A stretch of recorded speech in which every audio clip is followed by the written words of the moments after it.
जय श्री राम। भारत माता की जय। हिंदू तो माता की जय हो। दोनों हाथ खड़े कर गए, भारत माता की जय हो। आज ऐसे आप सारे लोगों को देख करके, गुल्लू वाले के लोगों को आसपास से देख करके लग रहा है वास्तव में जो महापुरुषों ने कहा है ना, ये जो 21वीं सदी है, ये हमारी सदी है, हिंदुत्व की सदी। उसकी झलक है ना मेरे सामने दिख रही, वास्तव में बहुत आनंद आ रहा है। एक बार वापस बोले, भारत माता की। अभी पूज्य महाराज जी के श्री चरणों में वंदन है, और हमारे ओम शांति इस संस्था से भी आए हुए हैं बहन जी, इनको भी प्रणाम है। मंच पर उपस्थित सभी अतिथिगण हैं, इनको सभी को प्रणाम है। आज मैं लगभग तीसरे कार्यक्रम में यहाँ पर आया हूँ। आज एक विशेष महापुरुष की भी जयंती है, संत रविदास जी की जयंती है। उनको भी हम सब सारे लोग है ना नमन करते हैं, प्रणाम करते हैं। एक बार बोले संत रविदास जी महाराज की जय हो। जय जय श्री राम। एक बार पीछे खड़े हो सारे लोग, बैठ सकते तो और आनंद आ जाएगा ना, और 4 चांद लग जाएंगे हम कार्यक्रम के अंदर। थोड़ा एक बैठ करके शांति से 10 मिनट बोलूंगा ना, शांति से।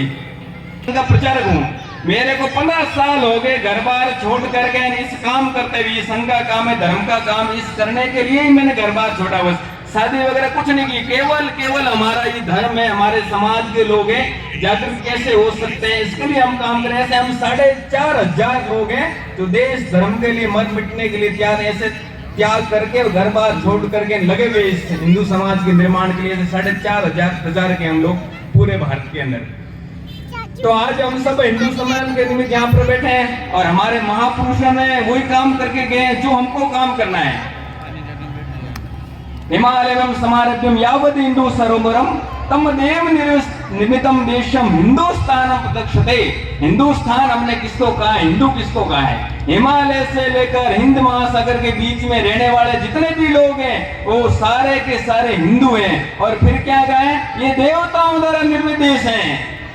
भगवान ने खुद ने इस देश का निर्माण किया है, और देवता भी तरसते हैं यहाँ पर जन्म लेने के लिए। ऐसा हमारा विलक्षण है ना वो भारत देश है, उसके अंदर हम सारे लोगों ने जन्म लिया। यहाँ जिसने भी जन्म लिया है वो सारे के सारे हिंदू हैं, हिंदुस्तानी हैं, उसको हमने हिंदू कहा है।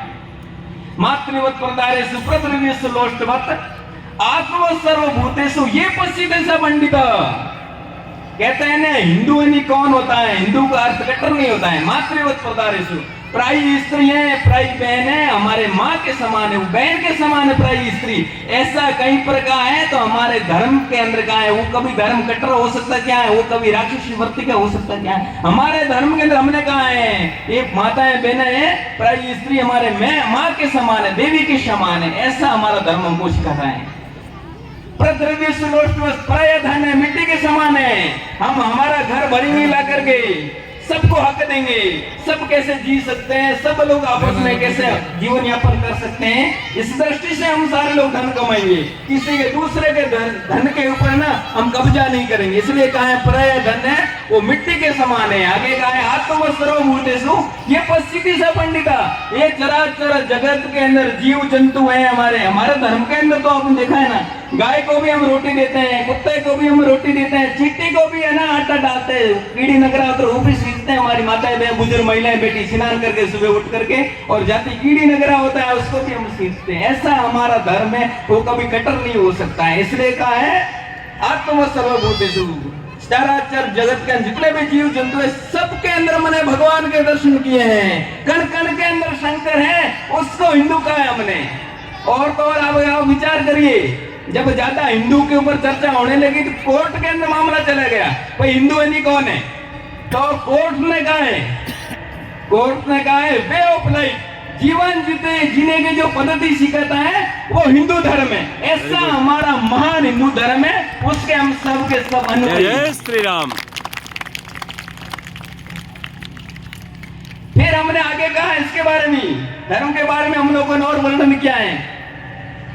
जो दूसरी स्त्री को गर्भ दृष्टि से नहीं देखता है उसको हमने हिंदू कहा है। बाकी धर्मों के अंदर क्या है, ऑपोजिट है, विपरीत है। हमारे यहाँ पर बहन का है प्रायी स्त्री को, वहां पर प्रायी स्त्री से भी शादी कर लेते हैं, ऐसे भी धर्म है। हमारे अंदर ये इजाजत नहीं दी गई है। बहन का नाता जोड़ा गया है। राक्षस वर्ती के लोग हमारे धर्म में नहीं है। किसी बहन बेटी को गलत दृष्टि से देखना हमारे धर्म के अंदर नहीं है, उसको पाप माना हमारे धर्म के अंदर। लेकिन आज हमारे चारों तरफ ऐसे राक्षस लोग, ऐसे भेड़ी लोग तैयार हो गए, उससे हमारी बहन बेटी को कौन बचाएगा बताओ। अब यहाँ मंच को प्राप्त करके बहन बेटियों ने बहुत अच्छा ऐसे गाने के माध्यम से, नृत्य के माध्यम से हमको दिशा दी है, एक बताया है कि बेटी, बहन बेटी को भी आगे आने का अधिकार है। हम तो आगे आने का अधिकार देते हैं, लेकिन दूसरे धर्म के लोग क्या है, वो गलत दृष्टि से देखते हैं। हर जगह बैठे हैं वो लोग, ऐसे लोग, राक्षस लोग, जो हमारी बहन बेटी को कैसी करके बेला फुसला करके और लेके जाने की नीयत रखते हैं। उनसे कौन बचाएगा? इसलिए जितने भी हमारी माताएं, बहनें, बेटी हैं, आप सबसे मेरा निवेदन है कि हमको कौन सी दिशा के अंदर जाना है, हम कर क्या रहे हैं, हमारे परिवार के संस्कार हैं, ये कैसे जीवित रह सकते हैं, ये मजबूत कैसे रह सकते हैं, इसके बारे में हम सारे लोगों को चिंतन करना पड़ेगा। इसलिए हमारे संघ के अंदर कुटुंब प्रबंधन के बारे में कहा गया है। परिवार व्यवस्था है वो एकदम ठीक होनी चाहिए, परिवार के संस्कार है ना वो रहने चाहिए, वो मिटना नहीं चाहिए।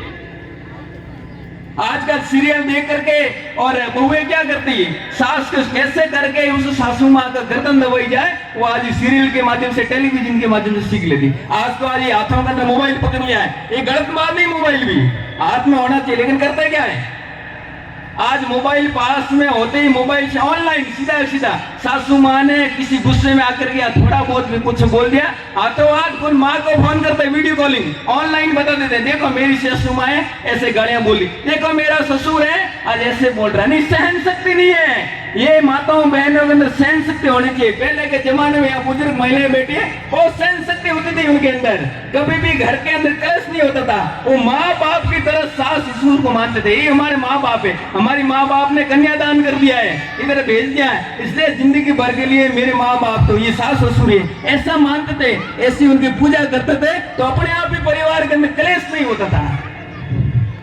ऐसी माँ बहनें वापस कैसे संस्कार लेकर के खड़ी हो सकती हैं, इसके बारे में हम सारे लोगों को चिंतन करना पड़ेगा। आज छोटी छोटी बच्चियां हैं, हम देखते हैं पार्कों में घूमते हैं, इधर आते जाते हैं, डेली के 2-4 फोन आते हैं, हमारी बेटी है ऐसे हो गया, वैसे कर लिया, बेटी नहीं मान रही, बेटा नहीं मान रहा। ये क्या स्थिति है, ये कहां से आ गई? इसके बारे में हम सारे लोगों को चिंतन करना पड़ेगा। आगे फिर संघ के अंदर हमें पंच परिवर्तन के अंदर भी समरसता के बारे में कहा है।